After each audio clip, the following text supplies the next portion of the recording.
L'économie autrement. Une émission sur le secteur public, la santé et l'économie sociale et solidaire. Bonjour à tous, bienvenue dans cette nouvelle édition de l'économie autrement en ce lundi 31 mai 2021. Une émission singulière puisque nous célébrons aujourd'hui son premier anniversaire. Au micro, Guillaume Le Panéraire. Ce rendez-vous mensuel de Radio KPMG décrypte les grands enjeux de la santé, du secteur public et de l'économie sociale et solidaire. Fait inattendu, cette émission a été lancée en mai 2020, en pleine crise sanitaire, ce qui a donné un écho tout particulier aux thématiques des 11 premières éditions. Un an après, plus que jamais, les questions liées à la solidarité, au sens, à l'économie inclusive, à l'action collective, à l'intérêt général et aux acteurs qui portent ces convictions nous interpellent et imposent d'aborder autrement le futur de notre société. Diffusée sur les principales plateformes numériques et sur kpmg.fr, l'économie autrement propose déjà environ 4 heures de contenu, a accueilli 32 invités et rassemblé plus de 6000 auditeurs. Un grand merci à eux et à toutes celles et à tous ceux qui ont œuvré au succès de cette émission. Aujourd'hui, pour célébrer ce premier anniversaire, nous avions envie de partager un best-of des témoignages recueillis à notre micro au cours de cette année exceptionnelle. Les morceaux que nous avons choisis pour vous tournent autour de 3 thématiques. Les conséquences de la crise sur la société civile, les effets de loupe et d'accélérateur de la crise sur notre système de santé, mais aussi les belles expérimentations qui en sont nées. Et enfin, une projection dans l'après-crise, avec des nouvelles façons d'agir en faveur d'une économie différente. Avant cela, écoutons l'édito de 3 associés KPMG, Bernard Bazillon, directeur national de l'économie sociale et solidaire, Erwan Kerrier, secteur public en charge de la santé, et Pierre Breteau, secteur public.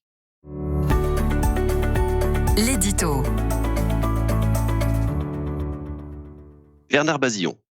Quelle fierté d'avoir contribué à mobiliser les professionnels de KPMG et ceux de l'économie sociale et solidaire, du secteur public et de la santé pour ces 11 premières éditions de l'économie autrement, l'émission de Radio KPMG destinée au secteur non-profit. Les témoignages réunis au fil des différentes éditions ont montré le besoin et la force de l'engagement des acteurs de la société civile et du secteur public à la fois pour l'entrepreneuriat au service de l'utilité sociale, mais aussi pour la diversité des causes de l'intérêt général. Cette pandémie, qui a marqué du début à la fin cette année 2020, a révélé la soif du servir et le besoin de sens donné à l'action au quotidien. Enfin, les thématiques abordées dans ces éditions ont aussi conforté KPMG dans son ambition à devenir, sur les territoires, un facilitateur entre les acteurs de la société civile, les politiques publiques et les entreprises réunis au service du bien commun. Nous remercions tous les invités et contributeurs de cette émission, ainsi que celles et ceux qui ont permis sa réalisation. Très bonne écoute de cette édition anniversaire. Erwan Kerrier. Quels sont les mots qui peuvent penser les mots de cette année sans fin ? Un édito ne peut se conformer à la règle de Saint Benoît, celle du silence. Lorsque notre intérieur et notre extérieur seront tous deux silencieux, Dieu fera le reste, dit-il. Au travers de ces 11 émissions, les volontés n'étaient pas divines, mais bien humaines. Elles ont dit les souffrances, comme elles ont dit la foi, de celles et de ceux qui ont voulu s'engager, ne pas se résigner. Elles nous ont permis de mieux entendre comment les acteurs du secteur public, de la santé ou de l'économie sociale et solidaire ont pu, par leurs initiatives, colmater les brèches, permettre à beaucoup de tenir le coup. Elles nous ont marqués par la richesse et la diversité des formes d'engagement. Elles ont révélé à eux-mêmes ces territoires que l'on croyait petits, éloignés d'un technocentrisme parisien si vite démuni. Elles ont dessiné les lignes d'un horizon où l'économie doit se penser autrement, où les solidarités ont rempli de leur clair obscur les tableaux qui nous paraissaient alors les plus sombres. KPMG a souhaité donner la parole aux acteurs du non-profit et KPMG, en tant que force vive du territoire, doit en être fier.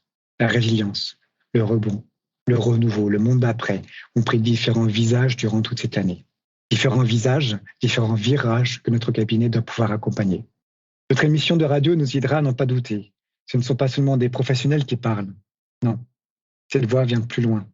Elle est plus profonde. Elle est notre intimité puissante. Elle est notre engagement. Pierre Breteau. 1 an. L'économie autrement a 1 an. Lorsque nous avions pensé cette émission, il y a une éternité, c'était à l'automne 2019, nous n'imaginions pas, personne n'imaginait, ce que nous allions vivre collectivement dans les semaines, les mois, l'année suivante. Une crise sanitaire, aussi inédite qu'improbable. Une crise qui a mis en lumière nos fragilités humaines, sociales, économiques ou institutionnelles. Une année sur laquelle nous pourrions porter un regard empreint de nostalgie en regrettant le monde d'avant. Au cours de ces 11 éditions, nous avons voulu faire l'inverse. porter la voix de l'espérance de ceux qui s'engagent pour construire l'économie, peut-être même le monde autrement. La voix des acteurs publics, locaux ou nationaux, qui, tout en inventant dans l'urgence de nouvelles proximités et solidarités, tracent des lignes pour une action publique plus efficace, plus véloce, plus agile. La voix des militants, des bénévoles, des professionnels de l'économie sociale et solidaire, qui s'engagent concrètement, souvent discrètement, pour inventer ce monde d'après. La voix des professionnels de KPMG, qui s'engagent chaque jour à accompagner ces acteurs pour construire demain. Espérer le changement sans action change l'espoir en désespoir.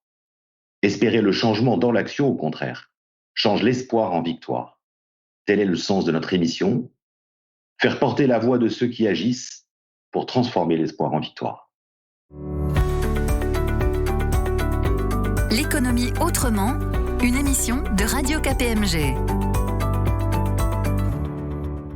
Poursuivons cette émission avec le best-of. Commençons avec 5 illustrations des impacts de la crise sur le mal-logement, sur les publics les plus précaires, ou la jeunesse, la culture et le sport.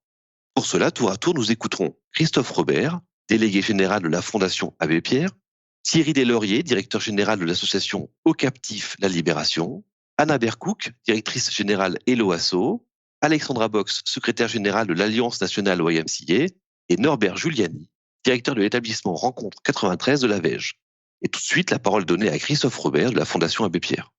La crise a constitué une sorte de double peine pour tous ceux qui étaient déjà en situation de mal-logement. On disait restez chez vous, mais si le fait de rester chez soi, c'est rester dans un logement surpeuplé, où on est 10 dans 25 mètres carrés ou 5 dans 15 mètres carrés, ou si rester chez vous, c'est dans un logement dangereux pour la santé, vous imaginez bien ce que là, ça peut produire comme effet, ou dans un logement où on souffre de précarité énergétique. Et puis, on a constaté aussi dans le rapport que cette crise constitue en quelque sorte une bombe à retardement, c'est-à-dire qu'on a vu diminuer les attributions de logements sociaux, donc ça veut dire que c'est autant de moins de solutions pour des personnes en attente, diminuer la construction, alors qu'on sait qu'il manque de logements, notamment dans les secteurs tendus, mais aussi de l'échec scolaire, de l'isolement, de la peur pour l'avenir, évidemment les pertes d'emplois qui créent des tensions sur le front des ressources des ménages, et puis des difficultés, par exemple, pour payer son loyer et ses charges qui peuvent avoir des effets plus durables. Donc, on est dans une situation où, finalement, cette crise, c'est pas tellement une parenthèse qui va se refermer rapidement pour toutes les populations en situation de fragilité, mais bien une crise qui a produit des effets particulièrement durs pour les plus fragiles d'entre nous et qui appelle des réponses en matière de politique publique qui tiennent compte de ces réalités-là pour éviter de créer davantage de difficultés sociales, de souffrances dans notre pays. Thierry Deslauriers, Au Captif La Libération. Au cours des 3 premières semaines de la crise, il y a eu un grand vide vis-à-vis des personnes de la rue, parce que rien n'avait été pris en compte par rapport à eux, tant pour les personnes sans abri que pour les personnes prostituées. Et avec plusieurs acteurs de la solidarité, on a été amené un peu à secouer les institutions pour leur rappeler que ce serait peut-être bien d'ouvrir réouvrir les toilettes publiques, les douches, de réorganiser les distributions alimentaires et puis de trouver aussi des alternatives d'hébergement, puisque à cause des contraintes sanitaires, il y avait une limitation des places dans les centres d'hébergement habituels. De plus, les gens qui étaient dans la rue n'avaient plus de manches, donc ne pouvaient plus subvenir à leurs besoins par leurs propres moyens. Parmi les dispositifs qu'on a mis en place, on a mis en place plusieurs hébergements nouveaux, alternatifs, dont un avec les sœurs bénédictines de Montmartre au Sacré-Cœur, qui ont mis à disposition gratuitement leurs locaux, qui nous ont permis d'accueillir 15 femmes qui étaient à la rue. Et ceci dit, l'État n'a pas souhaité financer cet hébergement. Alors, la mise à disposition des sœurs était gratuite. Pour les repas, on a un collectif de restaurateurs qui nous a livré les repas gratuitement. La Fondation Abbé Pierre nous a aidés pour les tickets services, pour les menus dépenses des personnes. Et puis, il nous restait à financer 2 500 € pour des produits d'hygiène, quelques produits alimentaires pour les petits déjeuners et les goûters. Et pour ça, on a fait appel à la plateforme de crowdfunding Les Petites Pierres avec qui nous avions déjà travaillé. L'avantage des Petites Pierres, c'est qu'ils ont l'habitude d'abonder. 1 € donné par un donateur est abondé d'1 € par la plateforme des Petites Pierres grâce aux entreprises qui soutiennent cette plateforme. Et puis l'autre avantage de cette campagne, c'est que dans le cadre du Covid, les Petites Pierres mettaient à disposition leur propre réseau. Et en quelques jours, l'objectif de collecte de 2500 € a été obtenu, ce qui nous a permis d'être rassurés sur la conduite de cet hébergement. Anna Vercook, Helloasso. Le secteur associatif subit de plein fouet la crise qu'on traverse. Donc forcément, nous, ce qu'on souhaite aujourd'hui, c'est être au plus proche, de pouvoir repérer les nouveaux usages. Par exemple, toutes les marches d'Octobre Rose se sont digitalisées cette année. On a vu aussi qu'au mois de septembre, beaucoup de clubs sportifs, de clubs de loisirs ont fait passer leurs adhésions en numérique. Donc ce qu'on veut, c'est pouvoir être présent, encore plus proche, de pouvoir continuer à faire ce qu'on fait depuis 10 ans, c'est-à-dire écouter, outiller et accompagner les associations dans la crise qu'elles traversent, comme nous tous aujourd'hui. Alexandra Box, YMCA. La crise a en effet augmenté et amplifié la précarité de bon nombre de jeunes. Au niveau international, il y a pas mal d'actions qui sont menées. Des groupes de travail sont déjà mis en place sur le développement de nouvelles actions en ce qui concerne l'emploi, la formation et même la santé mentale. Il y a des études qui ont été faites dans les YMCA Angleterre notamment. Et ce qu'on se rend compte également, c'est qu'il y a un problème d'ouverture aux autres et des sortes de bulles de plus en plus cloisonnées qui font que les jeunes aujourd'hui ne connaissent plus beaucoup les autres jeunes, puisqu'on parle d'une jeunesse, mais il y en a de différentes formes. Donc en France, on a quelques projets, notamment de formation, pour essayer de rendre plus autonomes ces jeunes, bien évidemment, et d'intégrer des projets internationaux dans le cadre de la lutte contre les problèmes de santé mentale. Norbert Giuliani, Avège. Il y a eu un réel esprit également de solidarité, mais pas seulement au niveau de l'institution et entre les services, mais également au niveau de l'interassociatif avec les autres associations du secteur, du territoire. Tous les liens qui étaient constitués avant la crise sanitaire se sont renforcés. Et même au-delà, avec le département de la Seine-Saint-Denis, dans le cadre de distribution de masques, mais aussi avec des appels hebdomadaires, mais avec vraiment quelque chose d'une grande bienveillance. Et je crois que ce mouvement principal de cette crise nous a amené à nous reposer sur des fondamentaux. Il s'agit de retrouver, bien sûr, ce mouvement qui nous a jamais quittés vers la vie.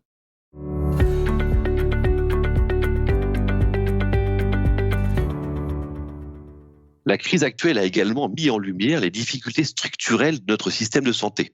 Poursuivons donc ce best-of avec 4 morceaux choisis qui témoignent de ces difficultés et anticipent les réformes à mettre en place. Nous écouterons ainsi successivement Sylvain Ducrot, directeur des ressources humaines de l'assistance publique des hôpitaux de Paris, AP-HP, Dr Marc Noiset, chef du pôle urgence et du SAMU de l'hôpital Muller de Mulhouse, Nassera Bencherif, infirmière et formatrice à l'AP-HP, et le Dr Agnès Caillet-Baudouin, directrice de Calidial.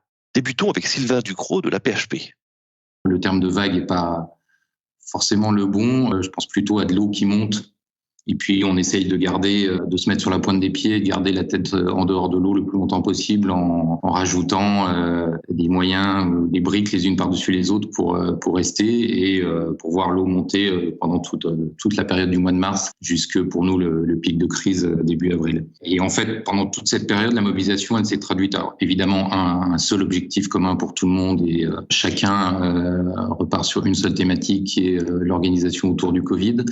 Et ça se traduit finalement par globalement des changements de fonction, de service, de mission de à peu près l'ensemble de l'hôpital. C'est-à-dire que pour moi, on n'a pas le sentiment qu'on a des services de première ligne qui se sont fortement mobilisés et puis le reste de l'hôpital était en arrêt, en attente. Tout a convergé vers ces services-là. Des soignants qui ont changé de service, comme Thomas l'évoquait dans son établissement. Des médecins qui ont changé de fonction. Des chirurgiens qui sont devenus brancardiers ou qui ont fait de la manipulation. Des étudiants, des formateurs, des cadres qui sont tous évidemment abandonné leurs études et qui sont passés aux soins en fonction de leurs compétences, de leurs qualifications. Les personnels administratifs qui ont globalement rejoint des cellules de régulation pour faire de l'appui téléphonique ou de l'accueil aux patients inquiets dans les SAMU ou les patients qui étaient en prise en charge à domicile. Donc voilà, globalement, c'est l'ensemble du fonctionnement de l'hôpital qui a un peu shifté et chacun a pris un nouveau rôle à la fois dans ses fonctions quotidiennes et puis à la fois dans l'organisation managériale hiérarchique habituelle de l'hôpital. Très vite, ce sont les cellules de crise qui sont passées aux commandes avec les sorties de nos organisations, de nos instances, de nos modes de gouvernance habituels. Et puis, on a confié le manche à quelques-uns, directeurs d'une part, et en lien étroit avec ce qu'on appelle, nous, les directeurs médicaux de crise, qui ont permis d'avoir un management opérationnel à peu près partout, de manière assez coordonnée. Docteur Marc Noiset de l'hôpital Muller de Toulouse. Cette crise a été véritablement une opportunité de management, mais aussi pour l'organisation, parce que dans le cadre de cette crise, des oppositions et des freins ont pu être levés pour mettre en place des changements, pour mettre en place des expérimentations, pour laisser rentrer les équipes dans de nouvelles modalités de fonctionnement pour lesquelles il m'aurait fallu, sans aucun doute, 12 ou 18 mois pour arriver à les mettre en place, moi qui viens d'arriver à peine au début de cette année 2020. Évidemment, le contexte de la crise a aidé dans la mesure où les urgences n'étaient pas les seules à faire face et l'appui de la direction, des services logistiques et de l'ensemble de la communauté médicale autour de cette crise a fait que chacun est venu en appui et ça a permis aussi un relan d'espoir pour les équipes des urgences qui ne se sont pas retrouvées face à cette difficulté et pour la première fois étaient centrés au cœur des projecteurs, non pas pour leurs difficultés propres, mais pour ce qu'ils étaient capables de faire au travers de cette crise avec l'aide de tout le monde. Nassera Bencherif de la PHP. Il me semble vraiment qu'il y a un enjeu majeur autour de modalités de co-construction, de la vision qu'on peut avoir de l'avenir de nos établissements de santé et de l'avenir de la prise en charge des malades. Et il me semble que très, très concrètement, en fait, vous savez comme moi que dans les établissements, il y a des rapports de pouvoir qui sont à l'œuvre. Il y a une forme d'autocensure qui empêche les professionnels de s'exprimer sur certains sujets, alors même que dans les salles de repos, on voit bien, ils ont des choses à dire et des fois des choses très intéressantes. Et je me disais, peut-être, ça peut être aussi une manière de tendre le micro au volontariat, en fait. Participe à des groupes de travail qui le souhaitent, qui a envie de donner son point de vue, en fait, sur ce que pourrait être l'hôpital, ce que pourrait être même le mode de gouvernance de l'hôpital, de quelle manière on pourrait faire entrer complètement les associations d'usagers, parce que c'est encore très timide à l'hôpital, comment on pourrait ensemble co-construire des indicateurs de performance avec les associations d'usagers, avec les professionnels, avec les médicaux, non médicaux. Vous voyez, cette dénomination aussi qui est toujours très embêtante, parce qu'on le définit par la négative, donc c'est pas très habile. Mais vous voyez, je pense qu'il y a des choses à faire pour, je pense, permettre à tout le monde d'être partie prenante de l'avenir de nos hôpitaux et de l'avenir de la prise en charge de nos aînés notamment.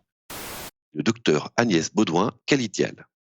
Eh bien, je crois qu'il faut donner aujourd'hui aux citoyens et aux usagers la place que le citoyen et l'usager qui va être confronté un jour à la maladie, un jour à la vieillesse, et le Covid nous l'a clairement démontré, la place qu'il souhaite en intégrant effectivement la complexité des prises en charge liées à un système effectivement que le Ségur a montré comme vieillissant et pas tout à fait adapté. Et je crois qu'il y a un point important, c'est de se dire que finalement l'usager, il souhaite un soin de qualité en proximité de son domicile et avec ses acteurs de santé territoriaux.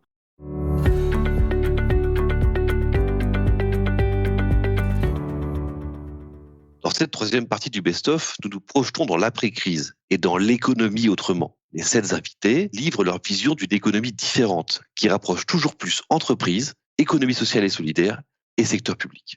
Pour cela, nous écouterons respectivement Jacques Priol, président fondateur du cabinet Civiteo, Claire Sachot, administratrice générale de la donnée au sein de Nantes Métropole, Loïc Perret, directeur achat innovation du groupe Schneider Electric, Nicolas Hazard, président fondateur d'INCO, conseiller spécial en charge de l'ESS à la Commission européenne, Yannick Blanc, président de Futurible International et vice-président de la Fonda, Nicolas Sabatier, cofondateur de Time for the Planet, et Isabelle Autissier en tant que présidente du Fonds mondial pour la nature, WWF, et membre du Conseil économique, social et environnemental. Débutons avec Jacques Priol de Civiteo. La donnée prend une place de plus en plus importante dans tous les domaines de la société, dans notre vie quotidienne, dans notre vie de consommateur, et il en est de même dans notre vie d'habitant, d'usager du service public. Le service public vit aussi, subit parfois, essaye de maîtriser dans le meilleur des cas cette évolution dans notre société qui fait que la data est présente à tous les étages des processus de décision, d'analyse des situations. Nous avons un double mouvement qui est actuellement en cours. D'abord, les acteurs publics locaux ont accès à de plus en plus de données. Il y a de nouvelles données. On peut penser notamment à tout ce qui se joue à travers l'ouverture des données publiques, l'open data, mais ça n'est pas que cela. Mais aussi parce qu'il y a de nouveaux usages. Et quand on pense à des nouveaux usages en matière de données, aujourd'hui, en tout cas depuis 2 ou 3 ans, ce qui revient très rapidement, c'est le recours à l'intelligence artificielle. Mais ça n'est que l'un des axes. Claire Sachot, Nantes Métropole.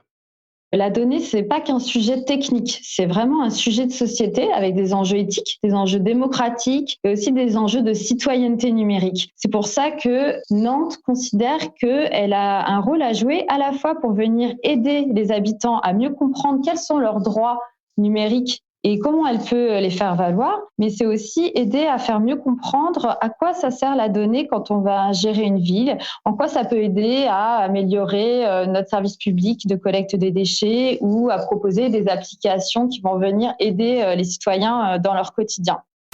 Loïc Perret, groupe Schneider Electric. La vraie tendance, c'est qu'il faut qu'on soit 3 à 4 fois plus efficace énergétiquement si on veut en même temps continuer à garantir une qualité de vie, de la connectivité, du confort, des transports et en même temps minimiser et optimiser notre impact sur les ressources et sur l'empreinte carbone.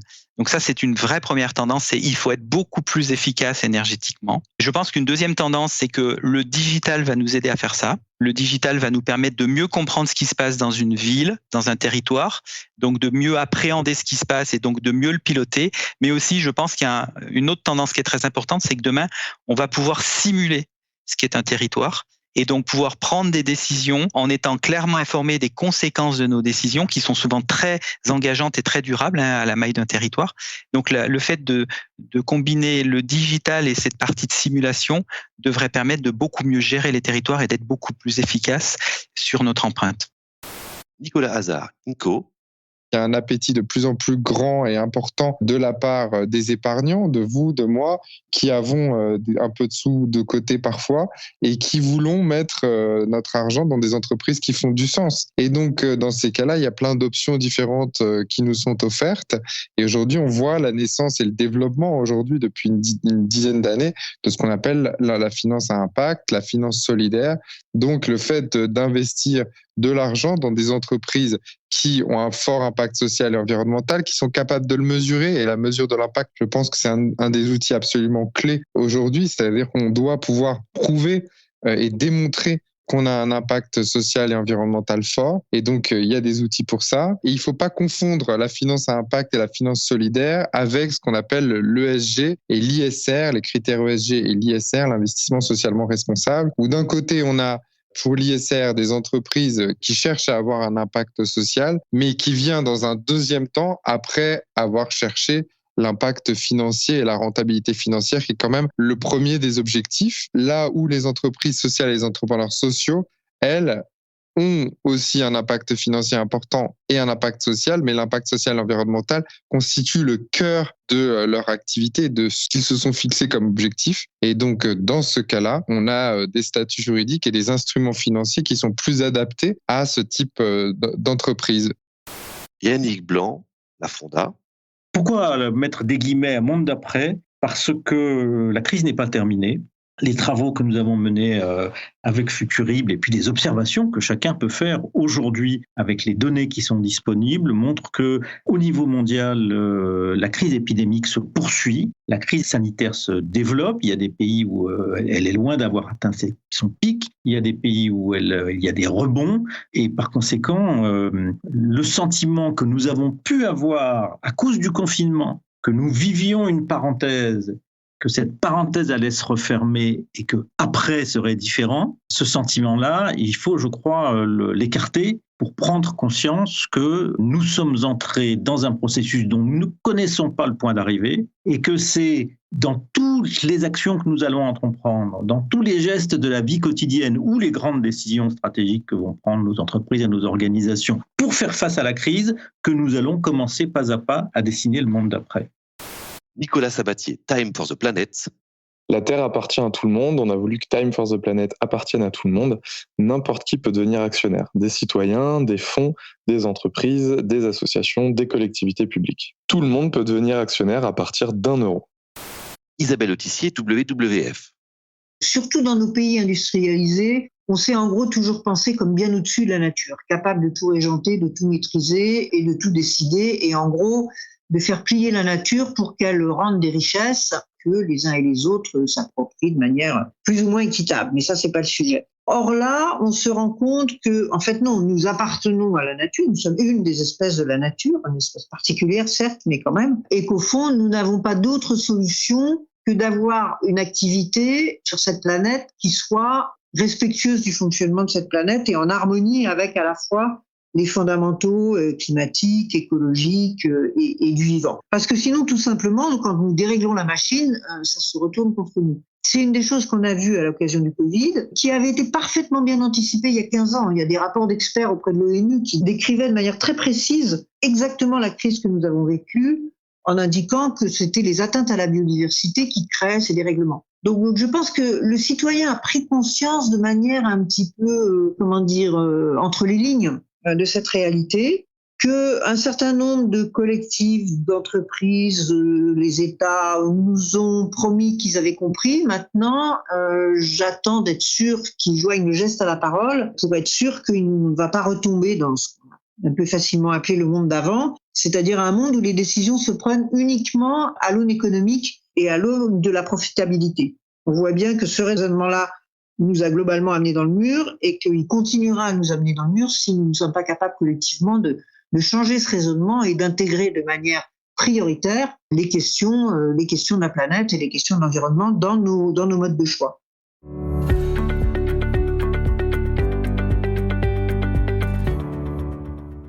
Ainsi se termine cette édition anniversaire de l'économie autrement. J'espère qu'elle vous a donné envie de découvrir ou de redécouvrir cette émission, que vous pouvez retrouver à tout moment sur les principales plateformes numériques, sur kpmg.fr ou sur notre application mobile Radio KPMG. Nous vous donnons rendez-vous pour la suite le 22 juin prochain. À bientôt sur les ondes de Radio KPMG. Kenavo. L'économie autrement, une émission de Radio KPMG.